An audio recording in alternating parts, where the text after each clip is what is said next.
My God, the pressure to get through that without messing it up. You know, didn't play it perfect, but hey, can you all bear with me, please? I just want to talk about a couple of things. First off, is the man, the myth, the legend, Monsieur Bireli Lagrene. Possibly one of the, well, definitely 100% one of the best guitarists slash musicians who's ever lived.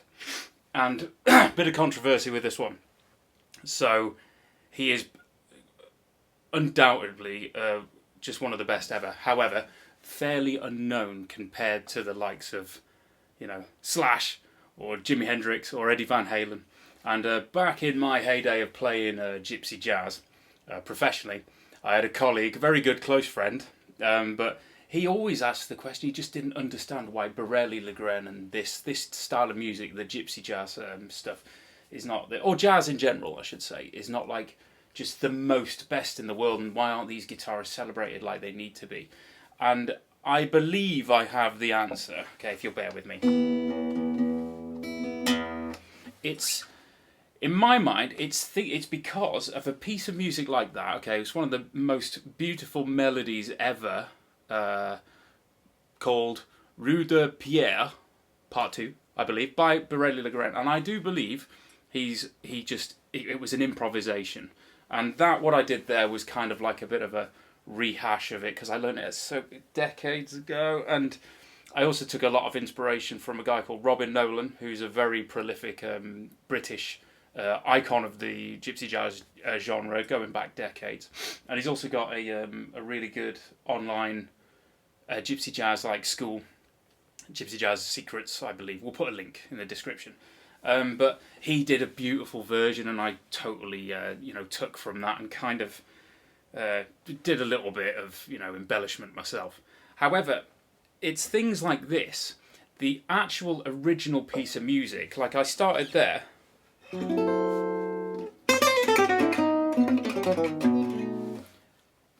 The actual melody, the original, goes like this.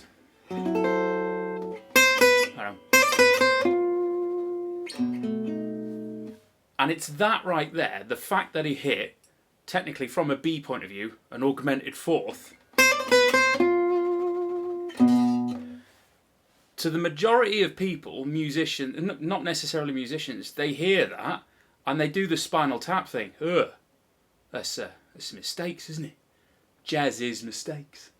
So it's because of that, unfortunately, just that one little thing, the fact that a jazz musician's ear is so developed that they don't hear the exact same kind of horrific dissonance that a normal person does. So they think, yeah, man, that's great. And unfortunately, a lot of people just go, ugh, that sounds horrible. They hear not nice. And unfortunately, they dismiss it. And I've been guilty of that in the past, which is why I did say in a previous video, it took me a while to get into the style, and I was drawn initially to the safer stuff, which, it was Bireli Lagrene who actually did that for me. I'll explain in a second. So because of that little thing, the fact that they'll just straight away be playing quite nice stuff, but out of nowhere, they'll throw in whole tone, or they'll do a lot of the tritone substitution stuff. and it makes it quite inaccessible to a lot of people, which is a real shame. However, I believe I have the antidote. What I'm going to do is I'm going to compile, at the very least, we'll put a link to a specific album and a list of tracks you should listen to, because Bireli did an album I say not that long ago, it's probably 20 years ago, I don't know, but it was called the Gypsy Project, and my pal, because he knew I liked a certain, a bit not too jazzy, he did he was just like, you need to listen to Minor Swing on that, and like Si Tu Savais, and a couple of different tracks, and it was just brilliant, especially because he didn't go that crazy, tonally speaking. He kept it quite thoroughbred, in the middle of the road, but loads of technique, but not too many weird notes for me, and I really got into it, and from there you develop it, and your ear does start develop. But again, I'll just as an example, I remember trying to have an argument with, I was trying to get this through, but the guy I was playing with, a rhythm player at the time, different guy. This isn't you, Stuart, but just in case you're watching, it's not you, totally different guy. But he was playing rhythm for me, and we were playing like, a straight D minor kind of thing, and it's very much straight D minor, but he's there going, yeah, D minor, no problem. And he's playing that right there. Now, I'm there going, when there's no bass, because I wanted this kind of thing. Do you remember like that? Oh, I've forgotten it.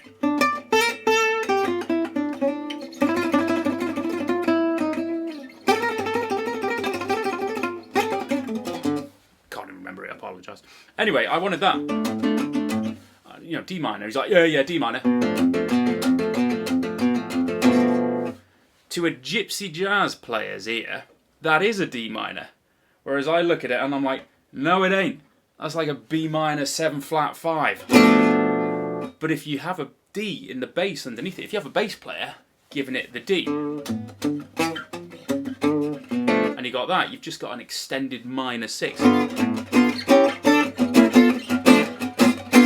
It works well as a transitional thing, but to a gypsy jazz guy who's really into it, he's like, that is a D minor.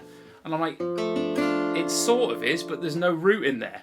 And their attitude, apart from up there, but their attitude is, you don't need a root. What are you talking about? Root? Pfft. Roots are for like, And I'm like, yeah, but most of the people in the audience are just watching it going, And that's where we have this horrible divide of who are you playing for? Are you playing for, the majority of people, or are you playing for musicians? And it's the age-old thing, isn't it? When we end up just the age-old thing of, but what is it? What's the thing?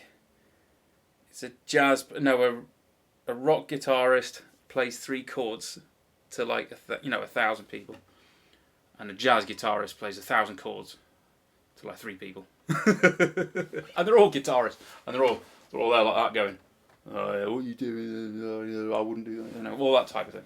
Anyway, I digress. I apologise. I just thought I want to get that point across, that there's so much great stuff out there, gypsy jazz, and even the jazz side of things. I promise you will like a lot of it if you go about it the right way and you don't go too in at the deep end, where it ends up at the last point. And I don't want to ramble on forever, but that did actually happen, where we were playing a jazz club in London, and to make a point to myself, because I was getting so irritated with all these jazzers, like, about, oh man, inside and outside the box, man, to the point that they're like, I was just like, I'm not sure whether you get that good that you just sound real bad. So I made a point. I thought, you know what, for this this little improv section, I'm literally gonna play whatever I want. I'm not really gonna think at all. I'm just gonna play random frets, full on like Sean Lane style, where he's just doing whatever he wants. And I was just playing all this weird stuff over like a D or something, and they were all going, oh yeah. And I'm going, oh my God, I literally just not even going to think about it. And they're like, oh man, that's so good, man. He's outside the box. They're all going to hate me. Anyway, don't let me digress too much.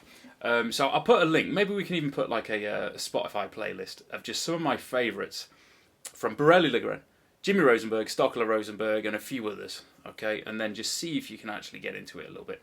And then we will cover a lot of it, because like I've shown you, I do a lot of the very technical side of things.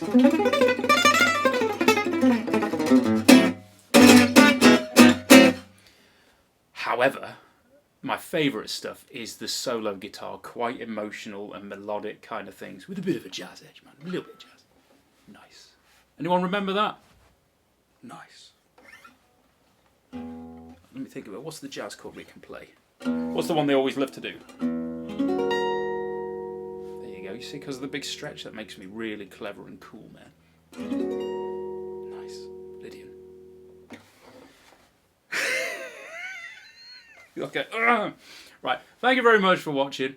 And listen to some gypsy jazz. I promise you, you'll like a lot of it. Right, come on. Got to finish on electric lick. See you next week.